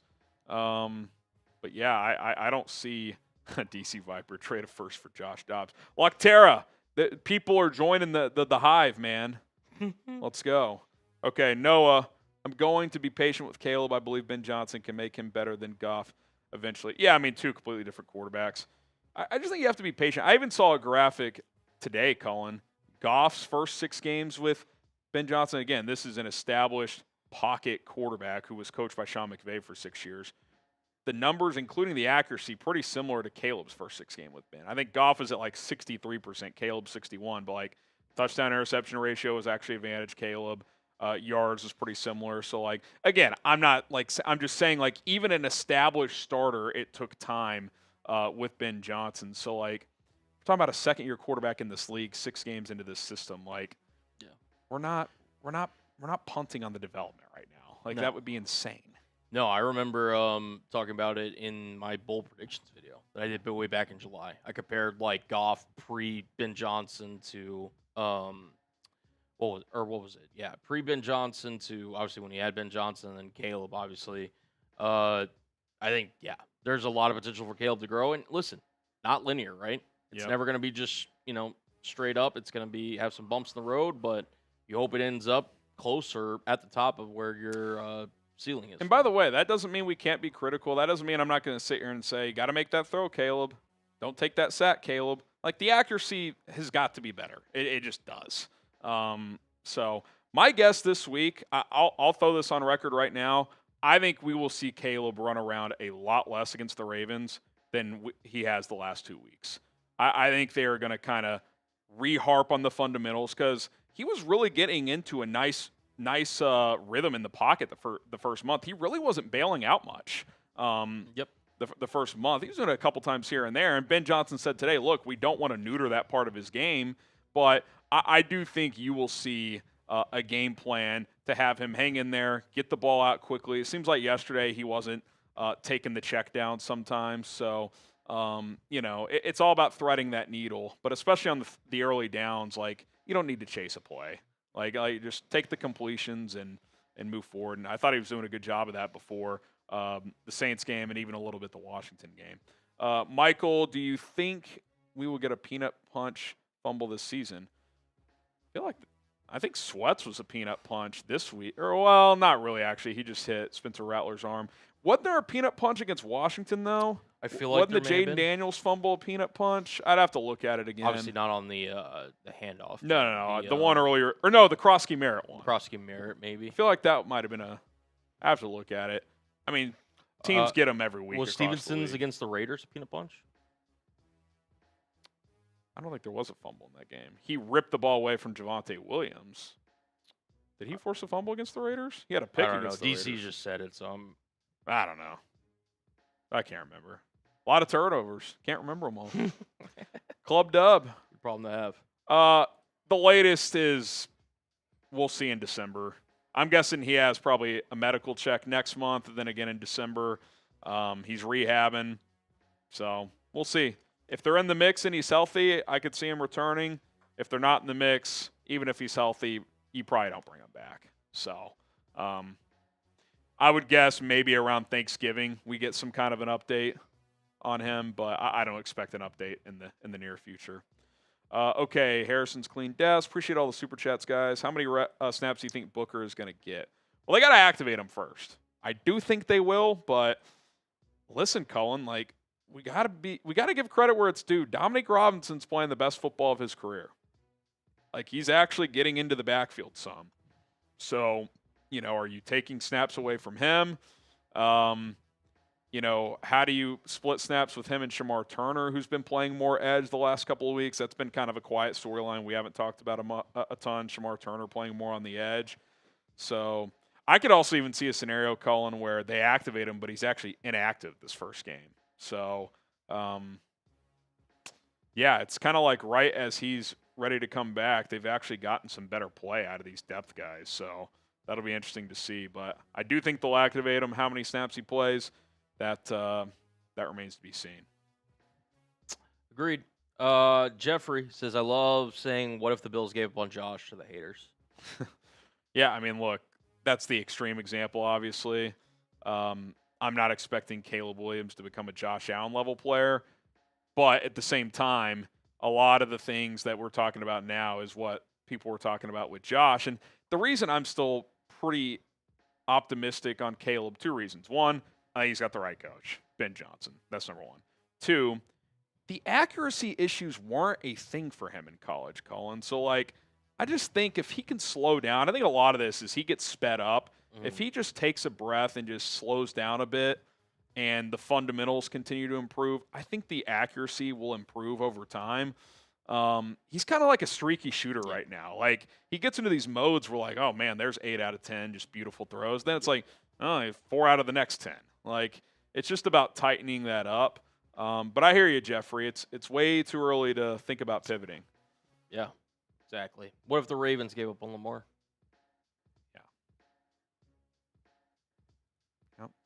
We got hit stick next. What if the Jets stuck with Darnold? Who knows? Maybe you can't have success there. Who knows? Maybe not. Hit stick. Is it just me, or does it seem like every time we throw to Burden, there is no one within 10 yards of him playing more? He's a stud, dude. I think they're – look, I like Olamide Zaccheaus. I get he's a vet. I get there's probably a reliability factor there. He really has not provided a ton of, like, high-level moments to me, Cullen. Like, they threw a couple plays to him again last week. Like, they tried a bubble screen with him. Yep. I'm like, that needs to be Burden. Like, especially like a bubble, it's like, that's not a playbook thing. Like, Luther Burden can't line up and catch a bubble screen. I find that hard to believe. So I'm not trying to be overly critical. I have full trust and faith in Ben Johnson. And I'm not saying Zaccheaus can't have a role, but like those type of plays specifically should be Luther Burden, in my opinion. Like, get this guy the ball in space and let him cook, because he is so dynamic with the ball in his hands. And I'm with you. In general, play Luther more, play Zaccheaus less. Again, I think Zaccheaus should have a role. He's been pretty reliable in some certain third down situations, but like you could argue Luther is the most explosive player on your offense. So I want that guy playing. And by the way, this is a different discussion, and you have to have two returners back on kickoff. I get it. But like, how ordinary is Devin Duvernay? I mean, every return is to the 27. I'm not trying to pick on the guy. And listen, punt return, if you want him back there, if you don't trust Burden to catch him cleanly, fair enough.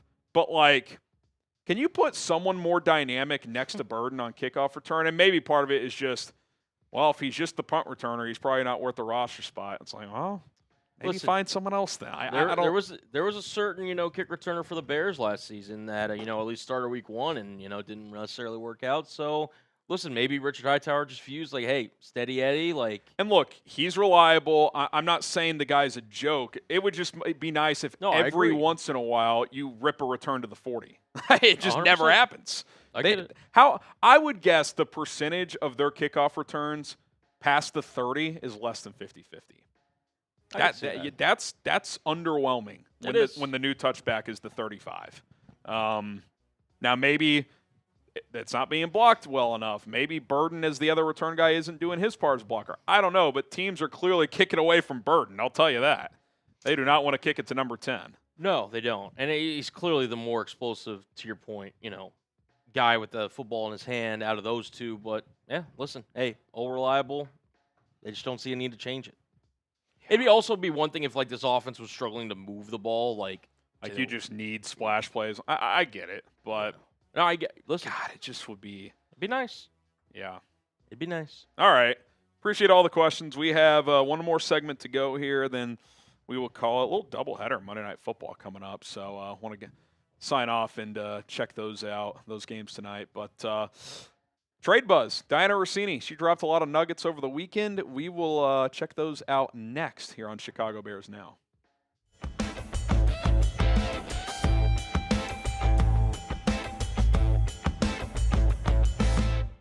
Dianna Russini of The Athletic and formerly ESPN dropped some more NFL trade nuggets over the weekend. And I thought, hey, could the Bears get involved in any of these players that she mentioned that could be on the move? We're going to talk about it here on Chicago Bears Now. My name is Harrison Graham. It's trade season. Rumors, obviously daily news with what's going on with the team. That's always going to be the focus with the injury updates, the game-to-game stuff, all of that. But when trade rumors are out there, it's our job to hit them. So we're going to continue to work in some trade videos over the next couple of weeks leading up to the November 4th deadline. So hit that subscribe button, turn on notifications, daily Bears content here on Chicago Bears Now. Okay, Dianna Russini, a big part of this report based on what she's hearing from sources is that two of the bigger names that have been linked to trades, from what she's been told as of now, the plan is for those teams to not trade him. That is Trey Hendrickson with the Bengals and Jeffrey Simmons with the Titans. Let's start with Hendrickson here. And we've kind of talked about this, but with the Bengals winning on Thursday night over the Steelers, that was kind of a do-or-die game because if you lose, you fall to 2-5. Pittsburgh improves to 5-1. But now, getting to 3-4, only a game and a half back of Pittsburgh and having the initial head-to-head. Steelers' schedule's tough coming up. Most reporters are saying the same thing, including Dianna, that he is not expected to get traded. And the Bengals' next 2 games, the Jets at home, that's a game they should win. And then against our Chicago Bears, probably a coin flip game since it's in Cincinnati. If they win at least one of those, you would think they keep Hendrickson because they'd be 4-5, or if they win both, 5-4. I would say unless the Jets surprise the Bengals and upset them, Hendrickson's not going anywhere because they don't want to punt on this season. This is a big year for Zach Taylor. They are still hopeful that Joe Burrow could get back in December if they are in the playoff picture. So that win was significant. I think had they lost to the Steelers, there'd be a lot of Trey Hendrickson chatter. Maybe he's even traded already. But that win kind of changed the dynamic of that situation. And again, unless they lose the Jets, I would guess he's not getting traded.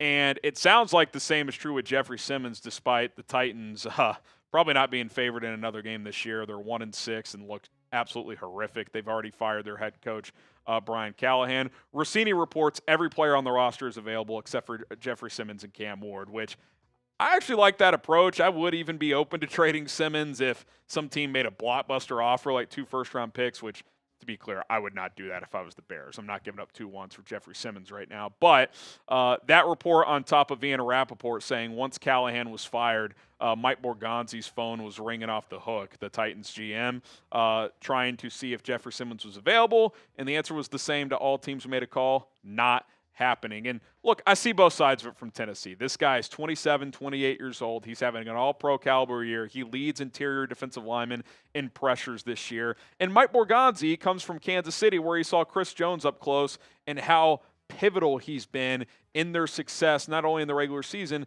but in their playoff runs and in their Super Bowl championships. When you have a guy like that that can affect the quarterback from the interior, it's hard to find. So I understand them not wanting to trade him. And to be honest, from a Bears standpoint, they don't feel like they're making a big move.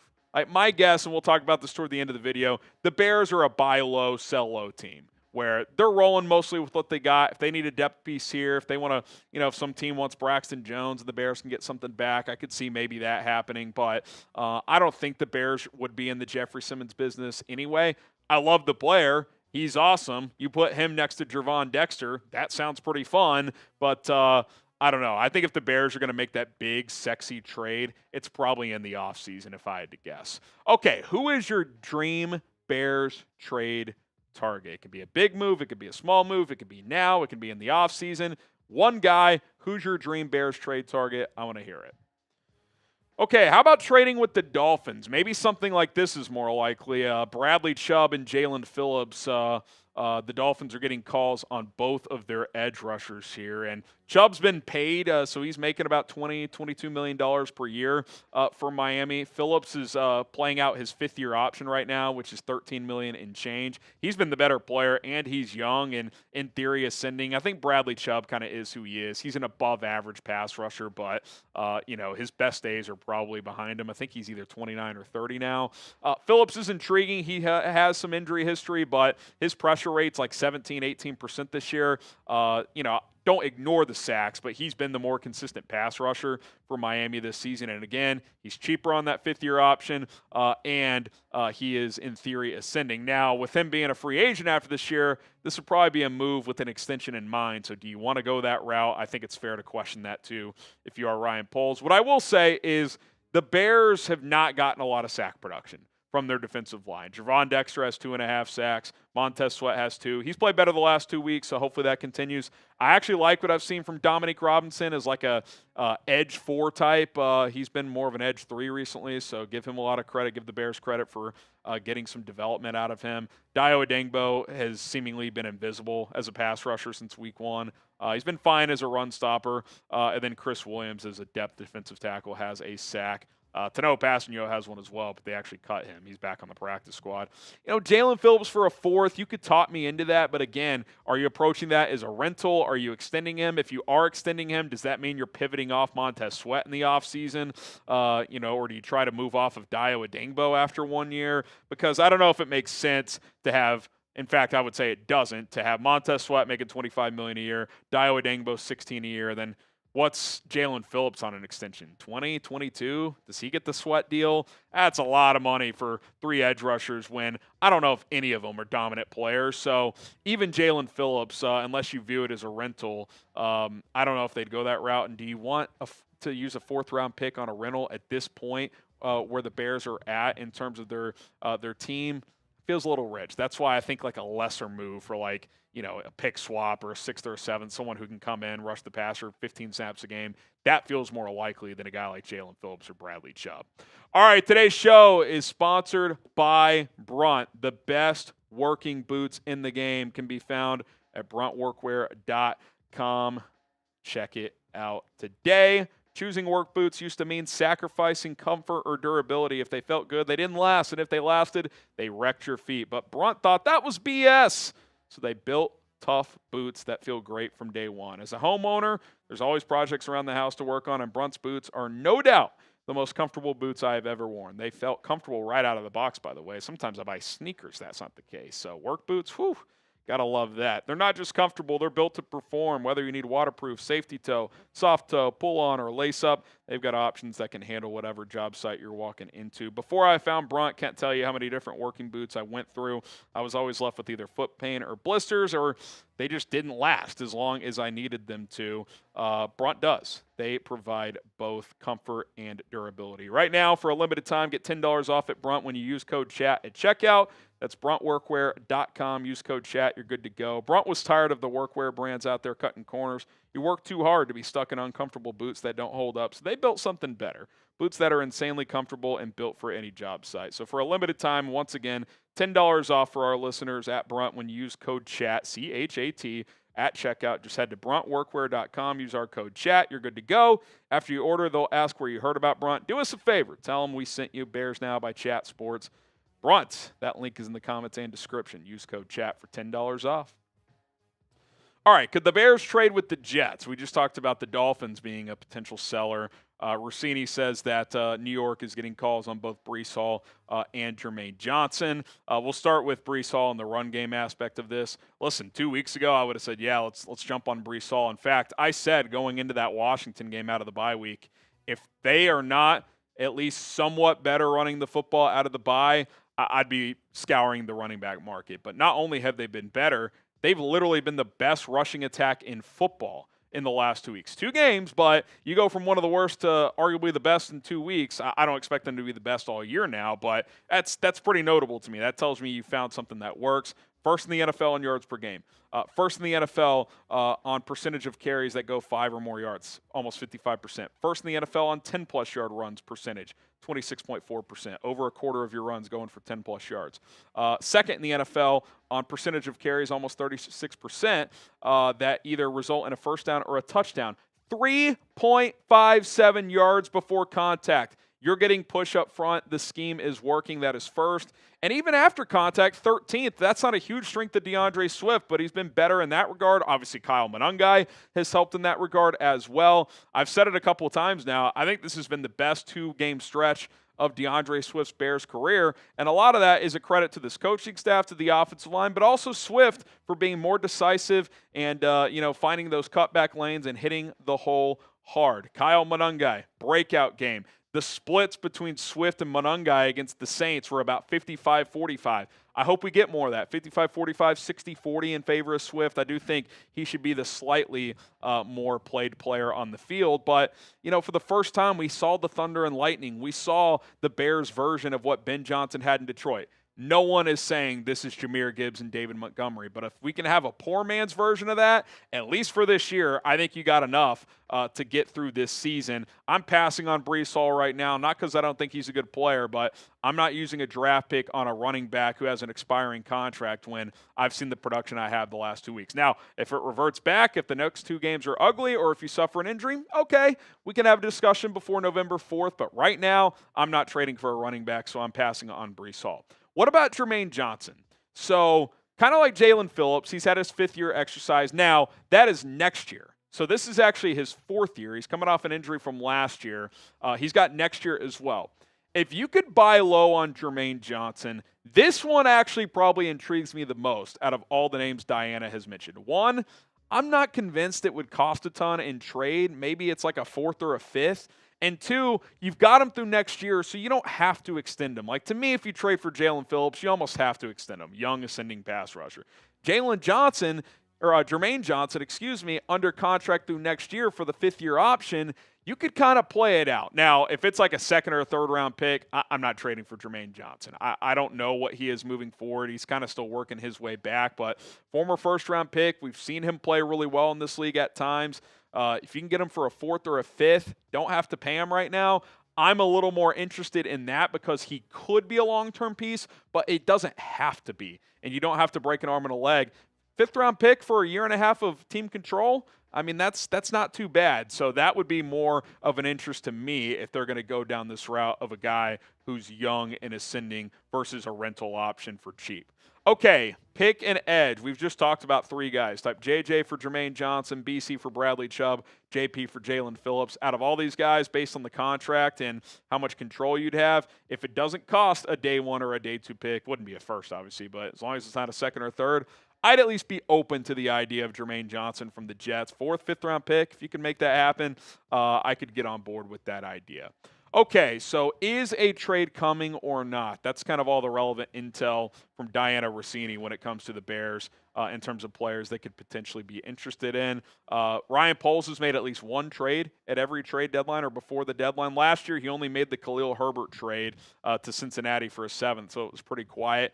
I kind of wonder if it's more of the same. I don't see a big move coming. I do think we'll see a small or a mid move or moves coming. Maybe you trade out a low piece, maybe a Braxton Jones exits, and maybe you bring in a guy to, enter this rotation as a pass rusher to provide depth at corner where you've been a little thin so far this season. Obviously, as we're filming this, Tyrique's a little banged up, but it sounds like he won't miss much, if any time. Fingers crossed that's the case. But I see like a move along the margins, as they say. I don't think a Montez Sweat level trade's coming. I don't think they take a swing for a guy like a Chase Claypool. I think it's a small level move if it comes, and they kind of roll with what they got. And depending on how this year goes, maybe the offseason is a time where they would explore a major move in terms of trading guys out or trading guys in. But I think for the most part, this team is this team for 2025. All right, there you go. We'll continue to monitor the trade market and any buzz that is out there, especially when it's relevant for the Chicago Bears. Of course, day-to-day updates with the current team, injury updates, game previews. We'll take your mailbag questions, do all that stuff like we always do. So hit that subscribe button, turn on notifications, and bear down. All right, Steven, draft reports, accuracy under pressure is an issue. Talking about Caleb, well, he was actually much better when blitz yesterday than not. So, I think that's actually been an area of growth this year. But, I don't know. I thought I'd have to go back and look at those metrics. But in general, accuracy was not a problem in college. Of course, it wasn't perfect. I mean, no one's confusing him with like Colt McCoy back in the day, completing 78% of his throws. But Caleb was also chucking the ball a lot downfield. So, it was not a major talking point when he was coming out, him being an inaccurate passer. Maybe not perfect, but not low 60s. I mean, I think that's been the biggest surprise out of everything early on in his career. Tyler Lockett. Got a comment there? No, I was just agreeing. Really? Tyler Lockett got released. They did cut him? Yep. That's it was to be expected. Did you bring him back to Seattle? Wouldn't mind it. On a little cheap veteran deal. To be honest, it felt wrong cutting him in the first place, but obviously you weren't going to pay him the money that he was making. So what's their group? I mean, obviously Cup's the 2, JSN, Torrey Horton. You throw him in that group to play 15 snaps a game. Wouldn't hate it. I also wouldn't rule out a Pete Carroll reunion in Las Vegas either. I think those are the 2 most. The only reason I wouldn't think so is because I assume part of this is the Titans aren't going anywhere. The Raiders aren't going anywhere. I get the Pete part of it, but if I'm Lockett, I'm signing with a contender. That's fair. Or I'm going back to Seattle, who also looks like a contender. Yep. So, love it if he came back. I'm trying to think who else could make sense for him. Any receiver needy team, I'm sure. Well, that's what I'm trying to would Pittsburgh sign him? Does he really block? He's kind of a finesse player. He is a guy that is avoiding Patriots. Kind of a QB friendly guy. Maybe. If he wants to go to New England. Bills, they have 19 wide receiver 3s and 4s. Why not add another one? Another one. To me, he's coming in as like he realized at this point in his career he's not what he once was. He's a role player. So yeah, why would you go and join a bunch of other role? Yeah, again, maybe if he wants to ring chase. Well, that's got to be a big part of this Tennessee thing. It's like, I think it's just that offense has been so atrocious. He wants to get out of there. Well, yes, but yeah, if they were 4-3 and had some offensive issues, I don't know if he's asking out. Maybe not. But maybe not. Is that it? We caught up? We're caught up. All right. Tyler Lockett. We'll see. I'm guessing someone will sign him. Yeah. Someone will sign him. All right. You want to He also might wait out until the trade deadline passes. Wait for some movement. Very, very possible. Sorry, what were you saying? No, I was going to say, you want to tell Oh, yeah. Guys, best water in the game. How Water. You ever heard of it? You need to. 10% off. Code Chat Sports. Colin's getting the link in the chat. This is hyper pure oxygenated water. You want to keep the lid on in between sips to keep that oxygen inside. You got these awesome just 10 cans, which are, of course, eco-friendly. So cheers. Salute. I actually drank all of mine during the show. Yeah, I still got some left for the road home. It's absolutely awesome. That's literally no microplastics, helps keep you hydrated. And listen, we like to have fun on game day, so don't get this confused with like a hangover cure. But somehow water is very crisp, very nice to have. Check it out. It's clean, the most refreshing water on the market. Also, if you want to just support not only Chat Sports, but Jeremy Chuggs, his wife, is doing some work with them. So help us out. Go check it out. Order some. drinkhowwater.com/discount/Chat Sports. And I don't know about you, Colin, but like water out of a plastic bottle versus one of these 10s, it keeps colder in here. It's just, there's something there's something to it. I'll just say that. It's a little crisper, a little fresher, a little colder. Yeah, no, listen, and the great thing about this is, like you said, you just put the cap back on and it maintains its kind of freshness. I mean, it drinks smoother. It's just a good looking bottle too. I'm an aesthetics guy, so there you go. All right, go check those guys out. We appreciate it. I know they do as well. And yeah, Jeremy Chuggs, his wife, doing some work with them. So if you want to show love, please do so. We are out of here. Thank you guys so much for tuning in to Chicago Bears Now. Hope everybody has a fantastic night. 2 games tonight. Go Mariners, Cullen. Let's get this thing done. Get it done. And we'll see you guys soon. Bear down.